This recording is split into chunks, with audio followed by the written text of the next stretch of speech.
కర్మయుగ్మమున నీ కథలు సోకిన జాలు, పెద్ద పోగుల జోళ్ళు పెట్టినట్లు. చేతులెత్తుచు పూజ చేయగలిగిన చాలు, తోరంపు కడియాలు తొడిగినట్లు. మనసి మస్తకముతో మ్రొక్కగలిగిన చాలు, చిలువమైన తురాయి చిక్కినట్లు. గళము నవ్వగ నిన్ను పలుకగలిగిన చాలు, వింతగా కంఠీలు వేసినట్లు. పూని నిన్ను కొల్చుటే సర్వభూషణంబు, ఇతర భూషణముల నిచ్చగింపనేల. భూషణ వికాస శ్రీధర్మపుర నివాస, దుష్ట సంహార నరసింహ దురిత దూర.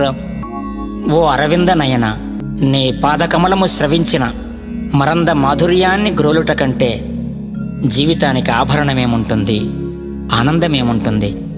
నీ చరణ స్మరణమే జీవితానికి మధురా